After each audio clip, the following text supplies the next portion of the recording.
상한 갈대를 꺾지 아니하시고 제목으로 하나님 말씀 함께 상고하겠습니다. 오늘 본문 우리가 읽은 구절은 이렇게 시작합니다. 거기에서 떠났다 라고 되어 있습니다. 어디에서 떠났습니까? 1절로 8절에서 떠났다는 얘기겠죠. 1절로 8절에는 어디에서 이야기가 시작되고 또 마무리되고 있냐면, 예수님과 제자들이 길가를 가면서 밀밭을 지날 때 거기서 바리새인들과 논쟁이 붙은 것입니다. 제자들이 배가 고팠어요. 그래서 밀이삭을 흩어서 먹은 거예요. 그러나 이건 죄가 아니에요. 우리 시골에서도 콩밭을 지날 때 콩 안쪽에 들어가서 서리를 하면 맞아 죽었어요. 진짜 맞아 죽었어요. 다 밟고 다니니까. 하지만 논두렁 끝에 있는 콩을 훑어다가 구워 먹는 건 아무도 뭐라고 그러지 않았어요. 마찬가지로 레위기에 보면 너희들은 나그네들이 너희 밀밭을 지낼 때 그들이 그 손으로 훑어서 먹는 것을 타박하지도 말고 나무라지도 말고 그들을 구박하지 말아라. 하나님은 나그네를 대접하시는 분이시다 해 율법으로 정하신 바예요. 예수님의 제자들이 밀이삭을 흩어서 먹은 것은 율법에도 옳은 일이에요. 괜찮은 일이라고요. 그런데 문제는 안식일 날 했다 이거예요. 물론 율법은 그것을 평일날은 괜찮고 안식일은 안 된다, 그런 구분 없어요. 사람이 배고프면 흩어서 먹을 수 있다지. 그런데 바리새인들은 무엇으로 시비를 걸었냐면, 안식일 날 이 일을 행하면 안 돼, 안식일은 일을 하면 안 되는 날이니까. 실제로는 바리새인들과 사두개인들은 안식일에 법을 정해서 자기 종교 지도자로서의 어떤 그 기득권과 자기 이익을 지키기 위해서 만든 법이지 하나님이 만든 법이 아니에요. 그러나 그걸로 시비를 걸어서 사람들을 옥죄해서 자기들의 권위와 그리고 자기들의 그 권력을 유지하고 있었어요. 그러니 예수님과 시비가 붙었죠. 그때 예수님이 뭐라고 하십니까? 아니다, 안식일의 주인은 인자다, 바로 사람이다.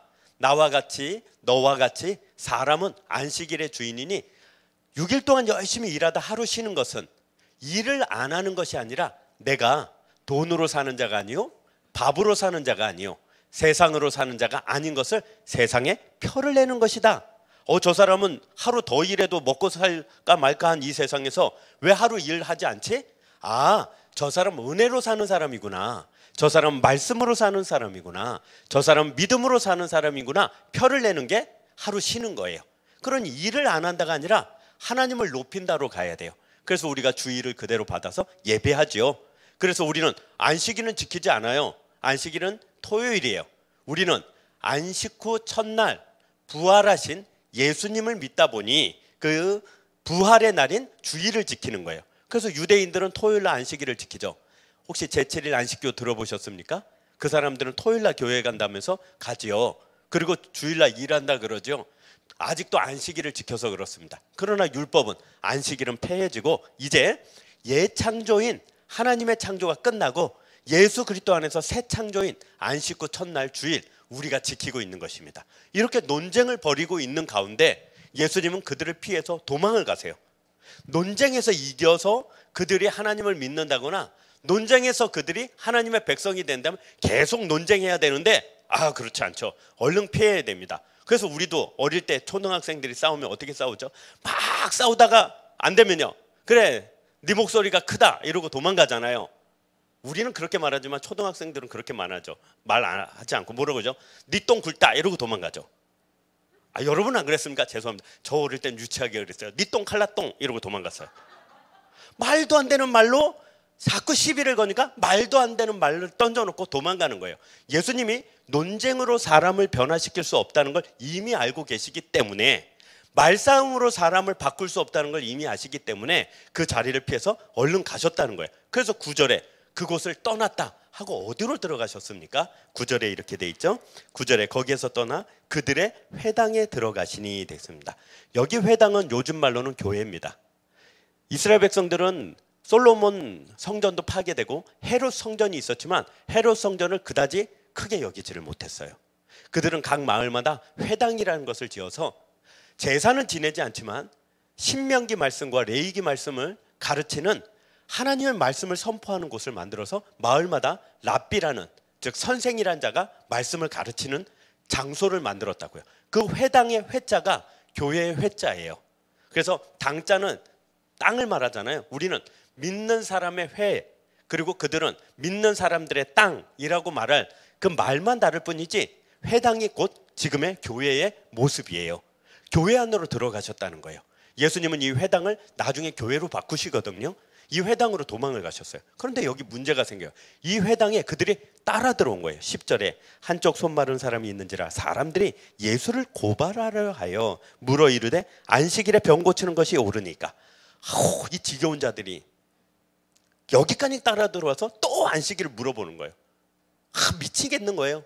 왜요? 지난주 수요일에도 1시간 동안 안식일 얘기를 들었는데 오늘 또 왔더니 또 안식일 얘기를. 여러분이 지금 그러고 있어요. 아니 목사님 지난주에 안식일 얘기 많이 했으니까 이번 주는 다른 말씀 좀 하지 왜 또 안식일이냐고 이러고 있는 거예요.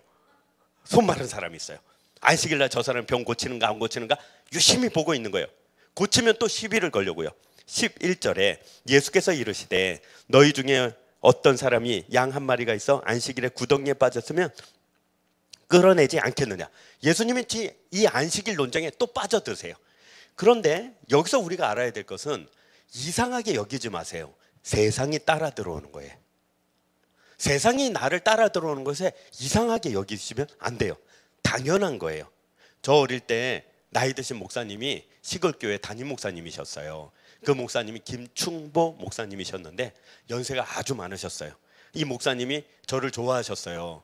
제가 눈치 없이 맨날 그 목사님한테 가서 뭘 얻어먹고 그랬거든요. 성도님들이 밥을 잘 차려가지고 목사님 식사하세요. 그럼 제가 먼저 가서 앉았어요. 맛있는 거 많다 이러고. 그럼 목사님이 저를 물리치지 않고 아이고 정보가 왔어 먹어. 이래서 밥을 얻어먹다가 권사님 한 분한테 엄청나게 혼났어요. 그러면 안 된다고. 나 목사님이 나를 사랑하는 줄 알았는데 봐주고 계셨더라고요. 여하튼 그 목사님 참 좋은 분인데 그 목사님이 신방 갈 때 제가 동네에 놀고 있으면 이렇게 불렀어요. 너 일로 와봐. 정보가 이리 와봐. 그래서 같이 따라간 적이 많아요. 그래서 송아지 신방도 다니고요. 염소 신방도 다니고 그랬어요. 송아지 아프면 보건소가 멀잖아요. 시골은. 그러니까 목사님 먼저 부르는 거예요. 그럼 목사님이 누가 아프다고 그래서 왔어요. 그럼 여기 송아지요. 그럼 송아지 안수를 하는 거예요. 목사님. 저는 옆에서 웃고 저 송아지를 왜 안수하냐? 이러면서요. 그런데 그 목사님께서 이렇게 집집마다 다니시면서 신년 초가 되고 이제 봄이 되어서 날이 풀리면 집집마다 신방을 다니시는데 참 능력이 많이 나타났어요. 겨우내 아팠던 사람들이 일어나고요. 또 겨우내 어르신들 움츠려 있다가 봄에 쓰러지기 십상이잖아요. 그 능력이 많이 나타났던 목사님인데 꼭 이렇게 어르신들 어깨를 쓰다무시면서 그랬어요. 꼭 목도리 하세요. 꼭 모자 쓰세요. 모자 쓰고 목도리만 하고 밖에 나가도 어르신들이 잘 안 쓰러져요. 왜냐하면 바깥 추운데 나가면 딱 경직이 되잖아요. 근데 그 목사님 늘 기도해 주면서 목도리 꼭 하세요. 모자 꼭 쓰세요. 이러면서 이렇게 하는데 정이 느껴졌어요.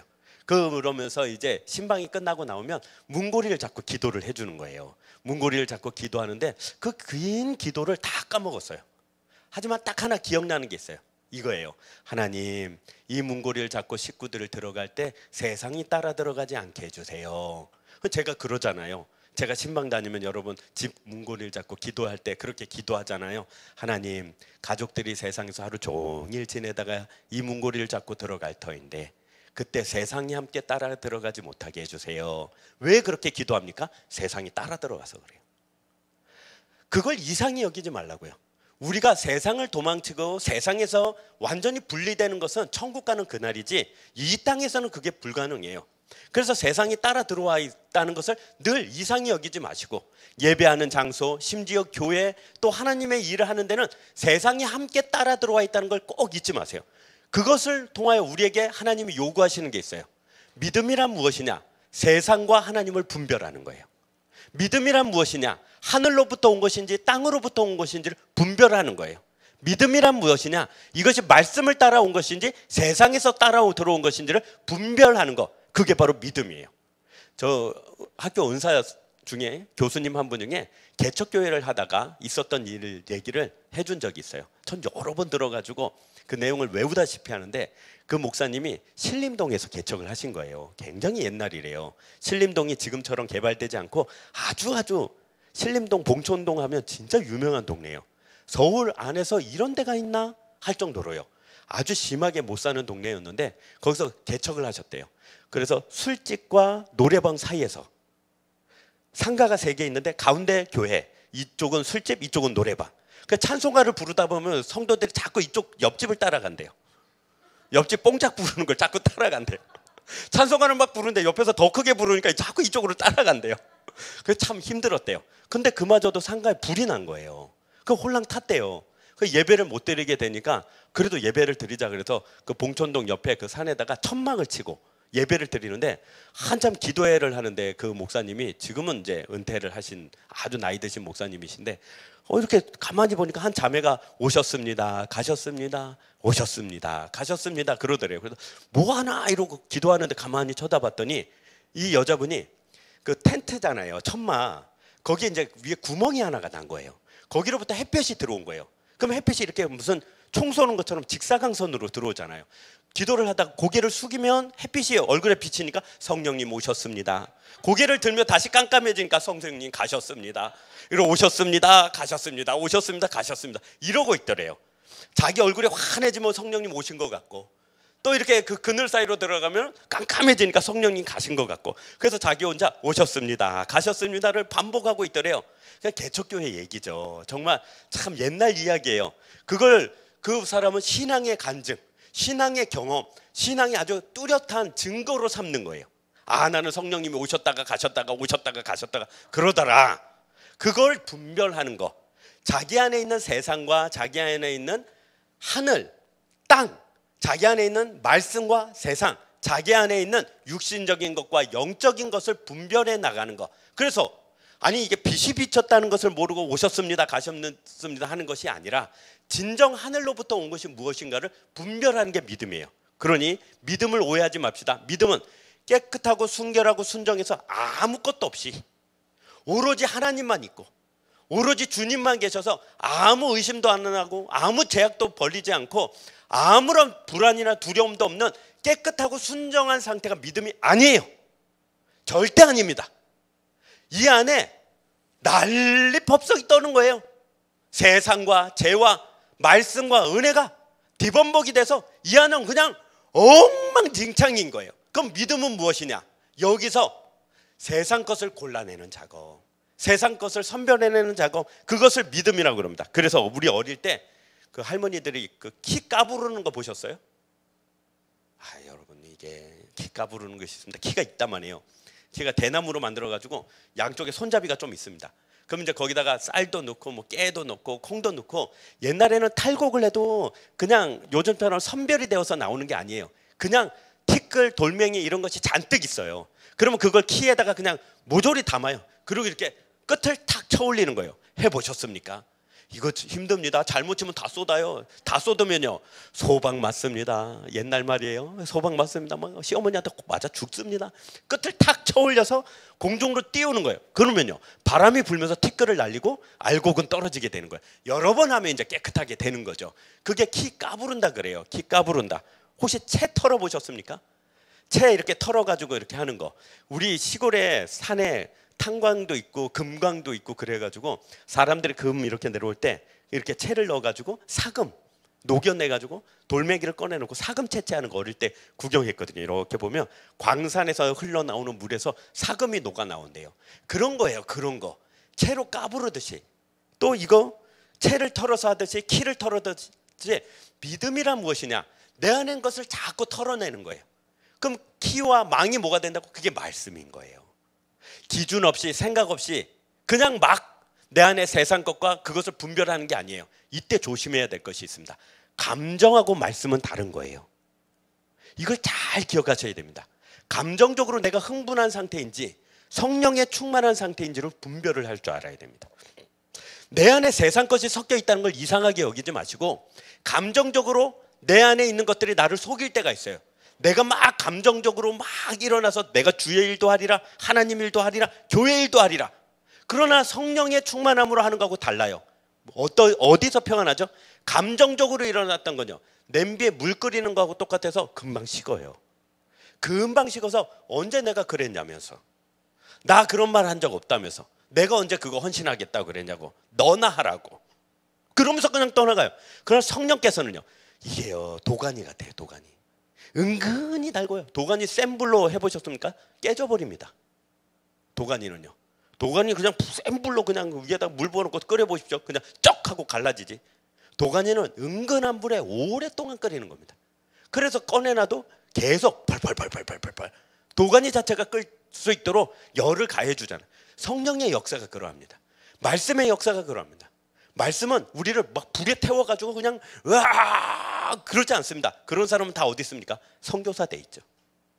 다 목사 돼 있죠. 그럼 우리는 아닌 거예요. 우리는 성령께서 천천히 불을 뗍니다. 말씀으로 불을 떼서 우리로 하여금 분별을 하게 해요. 이건 세상 거구나, 이건 육신적인 것이구나, 분별을 해내. 점점 분별을 해내면 우리에게 큰 유익이 있습니다. 오늘 말씀이 그것입니다. 어떤 유익이 있습니까? 이런 유익이 있습니다. 자꾸 말씀으로 세상 것과 하늘의 것, 말씀으로 자꾸 이 세상의 육신적인 것과 영적인 것을 분별하다 보면 내가 건강해져요. 마음도 건강해지고요, 영적으로도 건강해지고요, 인생으로도 건강해집니다.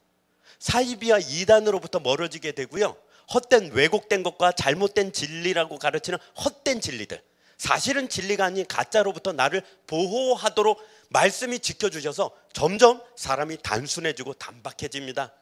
진실해지고 순정해집니다. 그래서 여러 가지 일에 쫓아다니고 정신없이 다니던 사람이 건강해지고요, 그 사람들이 순박해지고 정심이라고 부르는 마음 가운데 깨끗해짐이 있어서 점차 더 표정도, 피부색도, 건강도 바뀌게 됩니다. 실제로 그러한 일이 일어납니다. 그래서 온전해지는 대로 나아가게 됩니다. 오늘 예수님께서 그 말씀을 하시는 것입니다.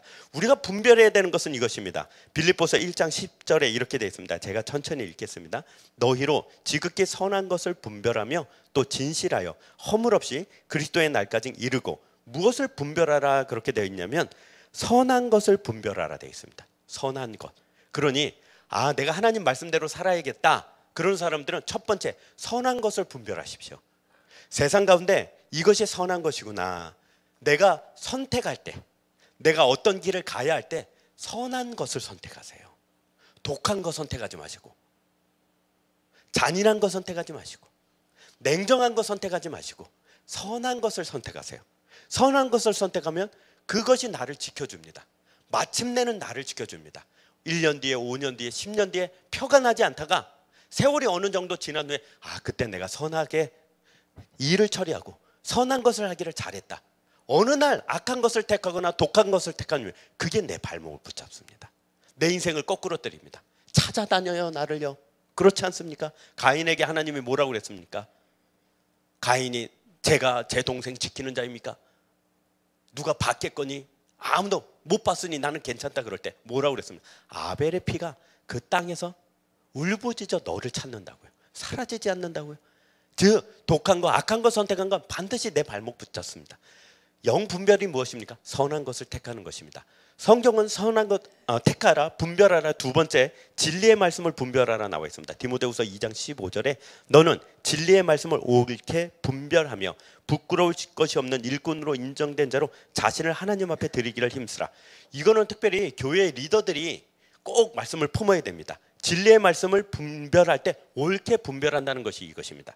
여러분 이런 거 들어보셨죠? 여러분 선한 사마리아인이 누구신지 아십니까? 거기에 나오는 제사장이 누구신지 아십니까? 레위인이 누굽니까? 강도 받은 자는 누구입니까? 바로 이런 사람입니다. 이런 사람입니다. 이런 사람. 다 거짓말입니다. 그건 정말 제가 겸손하게 말씀을 드리고 싶은데 이게 제가 겸손하지를 못해서 말씀을 못 드리는데, 혹여 주변에 여러분들 당신 뭐 비유 아십니까? 여기 비유에 강도 맞은 자는 이겁니다. 뭐 바리새인은 누굽니다. 뭐 제사장은 누굽니다. 라고 비유풀이 짝 맞춰서 비유 처리하는 다 이단입니다. 그런 거 없어요, 제발. 그래서 거기에 무슨 신비한 무엇이 숨어 있어서 그걸 모르면 천국에 못 가고 하나님의 사랑을 못 받고 구원 못 받는 것처럼 이 비밀을 꼭 알아야 됩니다. 그러면 말하세요. 너 사이비지, 너 이단이지. 그냥 100% 이단입니다. 비유라는 건 그게 아니에요. 정말 그게 아닙니다. 예수님이 그게 아니라고 누차 말씀을 해놨는데도 자기끼리 모여가지고 비유를 하면서 이거 맞추고 저거, 거기에 그 사람이 누군지 알고 그게 무슨 뜻인지 아니면 다 거짓말입니다. 그건 다 이단이야. 말씀을 옳게 분별하는요, 말씀이 말씀을 해석하고 말씀이 말씀을 증거하는 것이지, 사람이 말씀을 가지고 장난치지 못하도록 예수님이 말씀해 놓으셨습니다. 그러니 저도 늘 말씀 앞에서 할 때 내 생각인가 세상 생각인가 정말 말씀이 말씀하고 있는가를 늘 고민을 합니다. 모를 때가 있죠. 그럼 모른다고 말하면 되죠. 아직 안 가르쳐 주신 것이니까요. 여기까지 가르쳐 주셨으면 거기까지만 가면 되죠. 더 나가려는 욕심 때문에 이단이 생기고 사이비가 납니다. 왜요? 자기 이익, 자기 욕심 때문에. 그럼 오늘 제가 다시 읽어볼게요. 너는 진리의 말씀을 옳게 분별하며 부끄러울 것이 없는 일꾼으로 인정된 자로 자신을 하나님 앞에 드리기를 힘써야지. 세상에서 유명한 자가 되기 위해서 말씀을 가지고 장난을 치다가 이단이 되고 사이비가 되는 것입니다. 그래서 뭘 분별하라고요? 첫 번째 선한 것을 분별하고요. 두 번째 진리의 말씀을 분별해야 됩니다. 세 번째 뭘 분별해야 됩니까? 선악을 분별하라. 히브리서 5장 14절에 단단한 음식은 장성한 자의 것이니 그들은 지각을 사용함으로 연단을 받아 선악을 분별하는 자들이니라. 누가 선악을 분별한다고요? 이렇게 돼 있죠. 지각을 사용함으로 연단을 받은 자, 즉 장성한 자로서 단단한 음식을 먹은 자가 선과 악을 구별할 줄 안다고요. 우리는 마땅히 여기까지 나아가야 됩니다. 그러나 거기까지 나아가지 못했는데도 불구하고 선악 간에 내가 선악을 분별할 줄 아는 자다 그러면 실수합니다. 잘못합니다. 어린아이들끼리 자기네끼리 싸우면서 이게 옳아 저게 옳아 그러지만 어른이 보기엔 단박에 알죠. 야 그거 아니야 이렇게 말할 수 있잖아요. 우리가 똑같습니다. 말씀을 알지 못하는 가운데 선악 간에 이렇게 말하다 보면 실수하기 마련입니다. 신앙의 연수가 많을수록 그 부분이 참 우리에게 크게 다가옵니다. 선악 간의 분별을 하기 위해서 열심히 말씀을 듣고 말씀을 공부하고 말씀으로 살아내서 자기 말씀 가운데 증거됨이 반드시 나타나야 됩니다. 이 부분에 대해서 그래서 우리가 열심히 신앙생활하면서 헌신하면서 우리 교회에서 누군가 신학을 하겠다. 우리 아이들 중에 초등부, 중등부, 고등부 아이들 중에 갑자기 은혜 받고 자기가 소명받아서 신학을 하겠다. 그러면 우리가 열심히 도와줘야 됩니다. 그래서 교회마다 왜 도와주죠?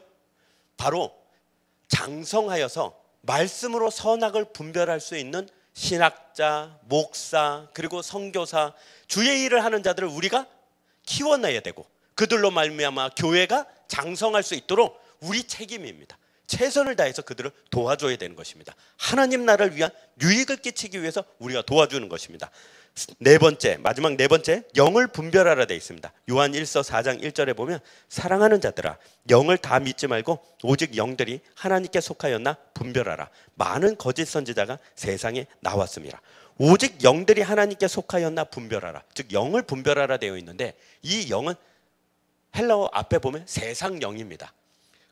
예를 들자면 이것입니다.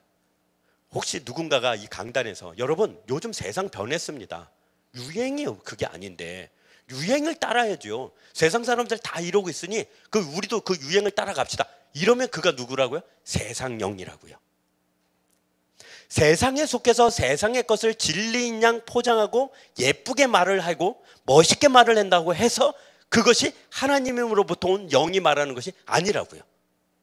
오늘 제가 읽은 뭐라고 돼 있다고요? 요한일서 4장 1절에 오직 영들이 하나님께 속하였나 거짓 선지자가 세상에서 나왔습니다.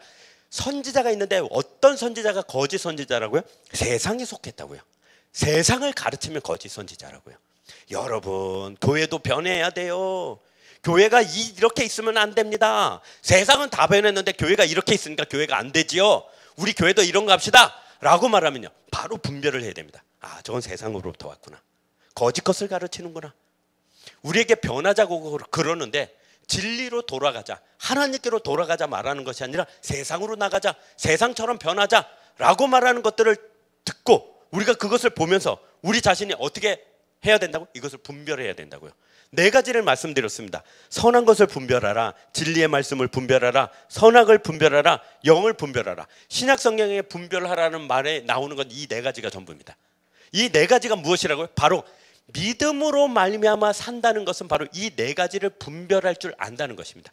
이 네 가지를 분별함으로 말미암아 우리가 믿음으로 살게 될 줄로 믿습니다. 그러면 오늘 본문에 주님께서 이 따라온 자들에게 안식일 논쟁을 통하여 예수님이 우리로 하여금 믿음 가운데 어디까지 나아가게 하냐? 여기까지 나갑니다. 예수님이 이 분별을 어떻게 하느냐? 즉 아까 말씀드린 이 네 가지 분별, 즉 믿음으로 하늘의 것과 이 땅의 것을, 하나님의 것과 이 세상의 것을, 영적인 것과 육적인 것을 분별하는데 그럼 우리가 어떻게 분별할까요? 네 가지를 어떻게 분별할까요? 예수님을 보라 이것입니다. 예수님이 어떻게 그것을 분별하고 예수님이 이것이 맞다, 이것은 틀리다라고 말했는지요? 예수님은 우리에게 사실 잣대예요. 표준이요. 예수님이 우리의 기준이에요. 그래서 우리는요, 모든 선택과 방향을 잡을 때 우리는 우리 안에 있는 것들로 잡는 것이 아니라 예수님을 표준이요, 깃발이요, 잣대로 잡아서 우리 안의 것을 판단해야 돼요. 우리 가정을 판단해야 되고, 우리 사업장과 일터를 판단해야 되고, 우리 미래를 판단해야 되고, 우리 선택을 판단해야 됩니다. 너무나도 당연하죠. 너무나도 당연해서 이 말을 하는 것이 잔소리처럼 느껴지죠.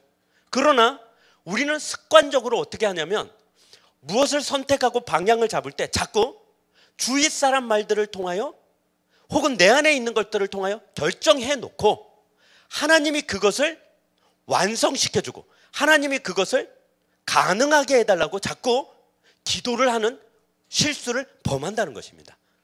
아이들을 키울 때 특히 그러죠.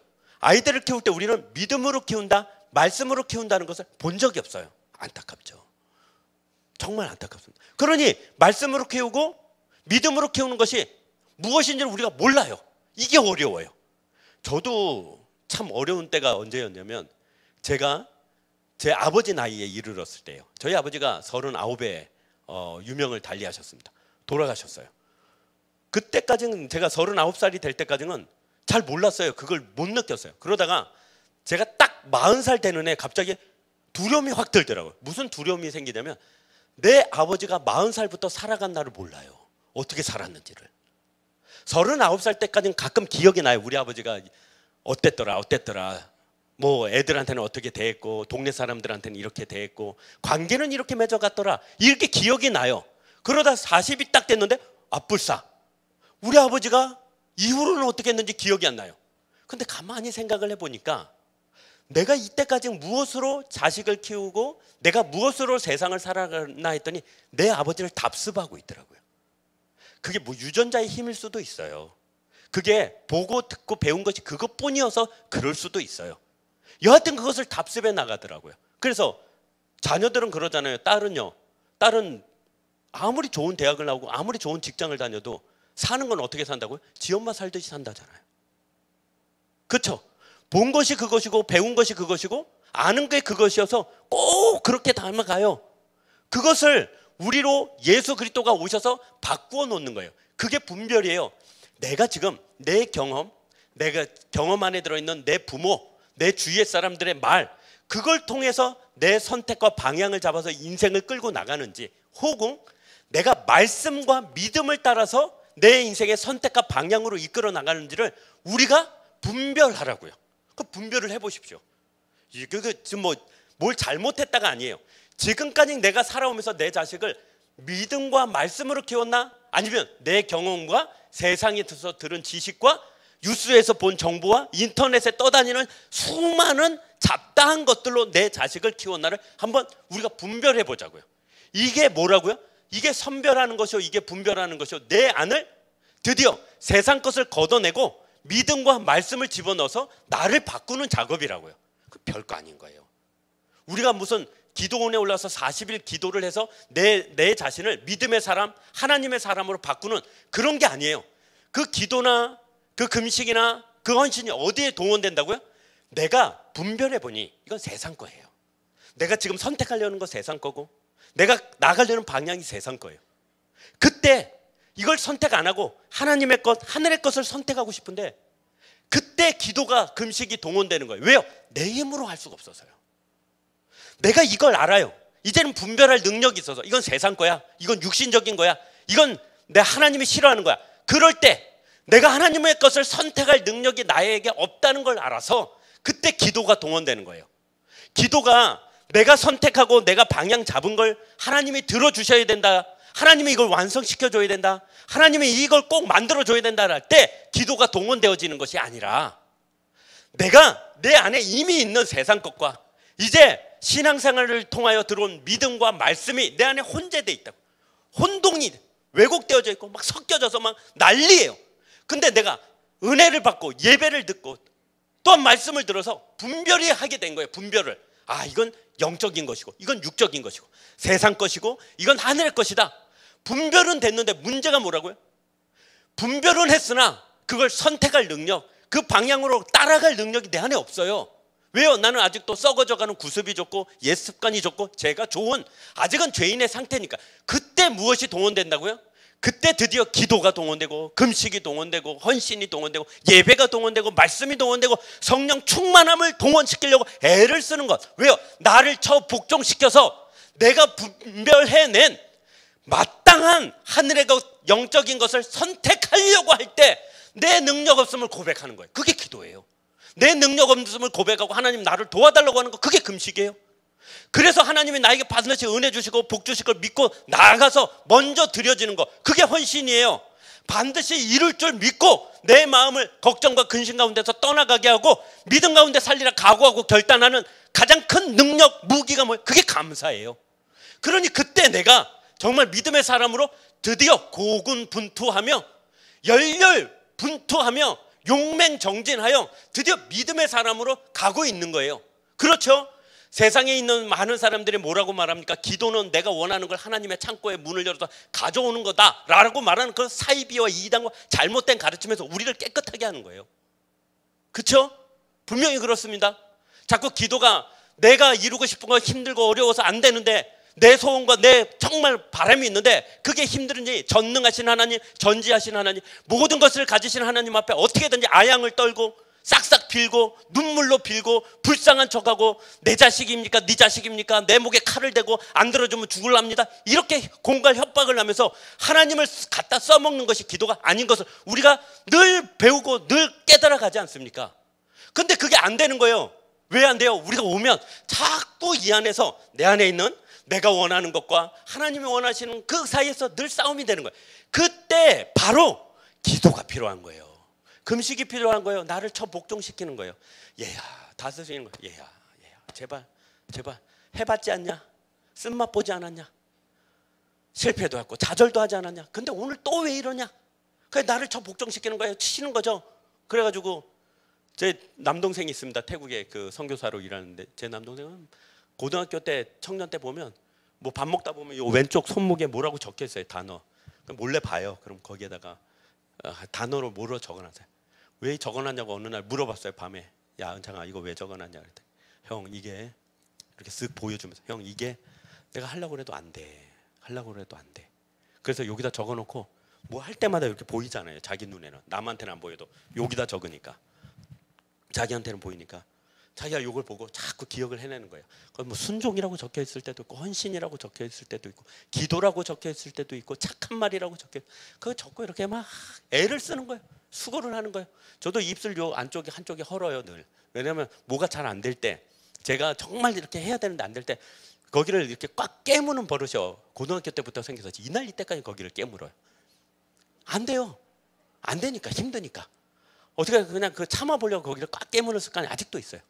그게 참 힘들어요. 그래서 우리는요, 내 힘으로 이겨낼 수 없고 내 힘으로 할 수 없는 존재라는 걸 주 앞에 고백하는 거예요. 그래서 예수님이 우리를 어떻게 보신다고? 이렇게 보십니다. 읽어볼게요. 거기 17절에 이는 선지자 이사야를 통하여 말씀하신 바, 보라, 내가 택한 종 곧 내 마음에 기뻐하는 바 내가 사랑하는 자로다. 내가 내 영을 그에게 줄 터이니 그가 심판을 이방에 알게 하리라. 예수님이 우리를 데려가는데 우리의 기준과 우리의 표준, 우리의 잣대가 됐다고 그랬잖아요. 그러니 예수님이 어떻게 세상을 살아가시는지를 보면 그 기준, 그 방향, 그 목적을 우리가 맞춰서 나갈 수가 있다고요. 맞춰서 나가야 되고요. 그런데 첫 번째 17절에 우리가 읽은 것처럼 18절에 하나님이 택한 종은 하나님 마음에 기뻐하는 자고 하나님 마음에 사랑하는 자래요. 그래서 내 영을 그에게 줄 테니 그가 심판을 이방에 알게 하리라. 심판하러 예수님이 오셨다는 거예요. 그럼 우린 심판, 그럼 뭐고 있습니까? 심판, 여러분 재판정에 들어가 보셨습니까? 아, 정말 무섭습니다. 일단 그 갖추고 있는 것이 일부러 그렇게 지었겠지만 위에 그 부장판사, 좌심, 우심 있습니다. 소고기 이름이 아닙니다. 좌심, 우심. 판사가 3명이에요, 우리나라는. 그래서 주심, 가운데가 부장판사가 있고, 그 좌판사, 우판사 중에 한 사람이 주심이에요. 그리고 한 사람은 부심이에요. 그래서 이 사람이 부심인 사람, 주심인 사람이 재판을 다 관장을 해요. 다 자기가 조사하고 다 해놔요. 그럼 부장은요, 그걸 들어서 땡땡땡 두들리고 그걸 사실관계를 확인하는 거예요. 즉 수사는 여기서 다 해요. 여기서는 보조예요, 보조. 그래서 세 명이 합의를 봐야 돼요. 그래서 잠깐 휴정했다 1시간 뒤에 판정하겠습니다. 그럼 셋이 들어가서 고기를 짜요. 짜고 나와가지고 가운데 있는 부장은 이거 망치만 치고 여기 있는 부심이 다 하는 거예요. 주심이. 기억나시죠? 그래요. 그러니까 우리 머릿속에 그려진 심판은 뭐예요? 성부 하나님이 가운데 계시고 우편에 예수님이 계시고 이쪽에 성령님이 계셔서 우리가 천국과 지옥의 갈림길에 서게 되는 거예요. 그때 얼마나 공포스럽고 얼마나 대단히 무섭겠습니까? 그 주심은 누구라고요? 이쪽이 주심이에요. 희한하죠? 이쪽이 주심, 즉 예수님이 주심이에요. 조사는 여기서 다 해요. 결과도 여기서 다 만들어요. 선고는 여기서 해요. 부장판사가요. 부장판사는 의사 결정봉 들고 주심이 이야기한 대로 결정 보고 그리고 땅 해서 선고를 한다고요. 그렇게 예수님이 이 땅에 오셨어요. 누구를? 심판주로요. 그런데 우리의 예상하고는 다르게 이 심판주이신 재판장이신 예수님이 이 땅에 오셔서 하는 일은 달라요. 어떤 일을 하죠? 19절에 그는 다투지도 아니하며 들레지도 아니하리니 아무도 길에서 그 소리를 듣지 못하리라. 이런 재판장 보셨습니까? 오셨는데 큰 소리가 안 나요. 우리는 어사 출두요 이러면 난리 나지 않습니까? 사방에서 막 육각봉을 들은 그 종들이 뛰어나면서 어사 출두요. 그래서 어사 황문수 출두요. 성은 바꿨습니다. 그렇게 출두하고 난리 나지 않습니까? 막 죄인을 꿇어 엎드리고 막 큰 소리로 죄인은 네 죄를 알렸다 막 이러고 난리 나지 않습니까? 그런데 예수님은 심판주로 오셨는데 그 목소리가 들리지를 않아요. 그 목소리가 크지를 않아요. 아무도 그 목소리를 들은 자가 없어요. 이 심판은 좀 다른 심판이죠. 어떤 심판이죠? 20절에 상한 갈대를 꺾지 아니한다입니다. 상한 갈대를 꺾지 않아요. 상한 갈대는 뭡니까? 그 농사 지어 본 분들은 알겠지만 갈대가 난 곳은 농사를 짓지 못하는 땅이에요. 땅이 썩었다는 뜻이에요. 땅이 썩어서 아무것도 자라지 못하는 곳에 유일하게 자라는 게 갈대입니다. 그래도 갈대도 쓸 때가 있어요. 끊어다가 빗자루도 만들고 쌀이문도 만들고 뭐 이렇게 그쪽에 만들고 요즘엔 또 꽃꽂이도 하지 않습니까? 근데 그 갈대가 꺾여서 상했다고요. 그럼 뭐 합니까? 갈아 엎든지 그대로 죽도록 내버려 두는 것밖에는 안 됩니다. 근데 상한 갈대를요, 주님은 꺾어서 없애지를 않아요. 이상한 재판이죠. 두 번째는 뭐라고 되어 있습니까? 꺼져가는 심지를 끄지 아니하기를 되어 있죠. 꺼져가는 심지, 옛날에 풍로 써보셨습니까? 골로. 그 풍로, 그 골로 어떻게 했죠? 이렇게 돌리면 심지가 올라오죠. 심지 올라오고 이렇게 그 꼬다리 하나를 들어 올려가지고 거기다가 이렇게 성냥으로 불을 붙이면 위에 올라오 있는 심지에서 어떻게 됩니까? 이제 불이 붙어가지고 밥도 짓고 그러죠. 밑에 이제 등류 같은 거를 부어 놓잖아요. 근데 이게 등류가 있는지 게이지가 있어요. 이렇게 빨간 동그란 거에 빨간 화살표 짝대기가 있어요. 이게 고장이 나면요, 이게 있는지 없는지를 몰라요. 흔들어보면 탁탁 쳐보면 지 혼자 흔들리지. 없는데 거기다 불을 붙이면 어떻게 되죠? 심지만 타요. 기름이 없이. 그러면 새까만 게 올라옵니다. 그럼 얼른 꺼야 돼요. 없애버려야 돼요. 근데 그러면 안 되죠. 골로 풍로 써보신 분은 알지만 그러면 어떻게 해야 됩니까? 밑에 등류가 있는데도 검은 막 불이 올라오면요, 이 꼬다리 잡고 몇 번 흔들면 되잖아요. 저만 써본 걸로. 안 써보셨습니까? 풍로 이렇게 흔들어 탁탁탁탁 치면 자리를 잡으면서 밑에 있는 등류가 빨려 올라오면서 드디어 그름이 사라지게 됩니다. 여기 끄지 아니한다. 즉 이제 기름이 없어가지고 꺼져가는 등불을 후 불어서 끄지 않는 게 예수님의 심판이에요. 재판이에요. 그러면요, 왜 이 문장이 여기에 등장합니까? 실제로는 이것이 이사야 42장 1절로 4절에 나오는 말씀인데 우리 이 본문 말씀을 함께 볼까요? 읽어보겠습니다. 시작. 우리 화면 보고 읽겠습니다. 화면에 시작. 내가 붙드는 나의 종 내 마음에 기뻐하는 자 곧 내가 택한 사람을 보라. 내가 나의 영을 그에게 주었은즉 그가 이방에 정의를 베풀리라. 그는 외치지 아니하며 목소리를 높이지 아니하며 그 소리를 거리에 들리지 아니하며 상한 갈대를 꺾지 아니하며 꺼져가는 등불을 끄지 아니하고 진실로 정의를 시행할 것이며 그는 세하지 아니하며 낙담하지 아니하고 세상에 정의를 세우기에 이르리니 섬들이 그 교훈을 앙망하리라. 여기 4절 때문에 그렇습니다. 이 4절은 뭐라고 되어 있냐면 이렇습니다. 예수님은 심판하러 오셔서 우리를 어떻게 인정해 주신다고요? 어떻게 봐준다고요?